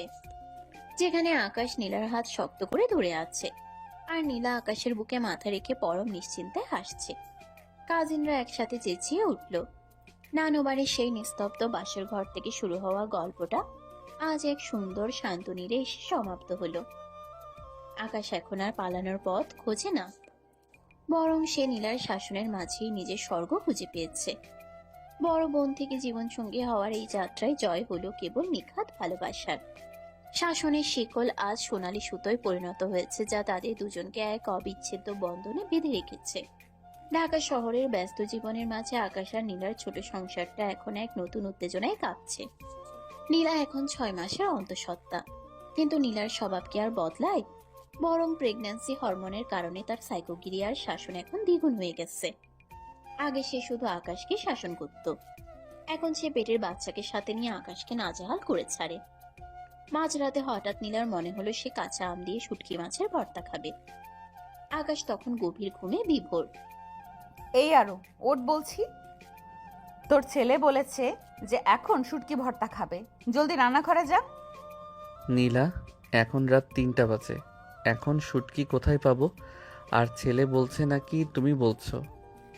খবরদার আকাশ, আমার সাথে তর্ক করবি না। আমি তোর সিনিয়র, তোর বউ এবং তোর বাচ্চার মা। যা বলছি তাই কর, না হলে আমি এক্ষুনি চিৎকার করে বাড়ি মাথায় তুলবো। আকাশ নিরুপায় হয়ে রান্নাঘরে গেল। সারা ঘরে শুটকির গন্ধে টেকা দেয়, কিন্তু নীলা তৃপ্তি করে খাচ্ছে আর আকাশকে দিয়ে পা টিপিয়ে নিচ্ছে। আকাশের মনে হলো বাসর রাতে যে লড়াই শুরু হয়েছিল সেটা আসলে কোনোদিন শেষ হওয়ার নয়। তবে এখন আর এই শাসনে বিরক্তি লাগে না, বরং এক অদ্ভুত মায়া লাগে। ছুটির দিন সকালে আকাশ ভাবলে একটু শান্তিতে ঘুমাবে, কিন্তু তার সেই শান্তিতে জল ঢেলে দিয়ে কলিং বেল বাজিয়ে হাজির হলো সেই বানর সেনা। শোভন, তিশা আর রাফি, তাদের হাতে এক গাদা উপহার আর মুখে সেই চিরচেনা বিদ্রুপের হাসি। আকাশ ভাই, এই যে আমরা চলে এসেছি। বাচ্চার নাম কি ঠিক করলেন? আকাশ নীলা নাকি আকাশের শাসন? আপু, ভেতরে কি ফুটবল খেলা চলছে?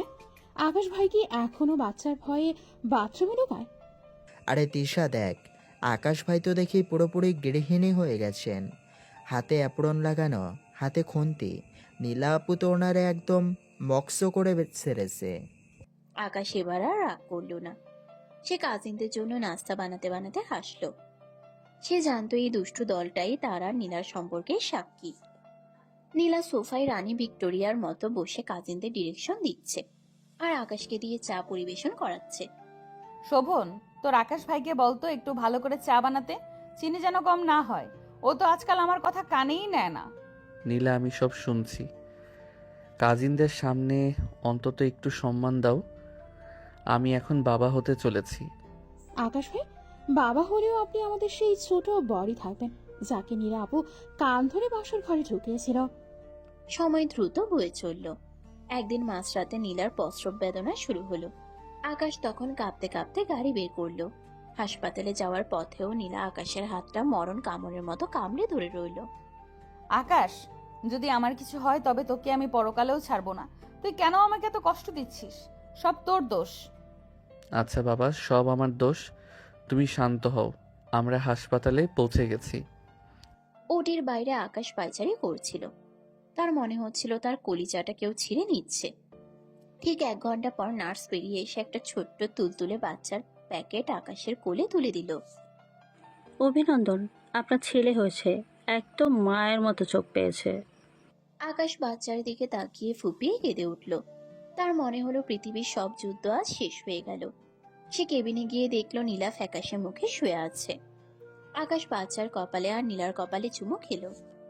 নীলা, দেখো আমাদের ছেলে একদম তোমার মতো রাগী দেখাচ্ছে। ছেলে তো আমার মতোই হবে। ও বড় হয়ে তোকে আমার সাথে মিলে শাসন করবে। তৈরি থাকিস আরু। 1 মাস পর নানু বাড়িতে আজ আকিকা অনুষ্ঠান। পুরো বাড়ি লোকে লোকারণ্য। মেজর মামিও এসেছেন, তবে এখন আর তার মুখে বিষ নেই। তিনি এখন আকাশের ছেলের জন্য জামা সেলাই করছেন। আকাশ তার ছেলেকে কোলে নিয়ে বাগানে হাঁটছিল।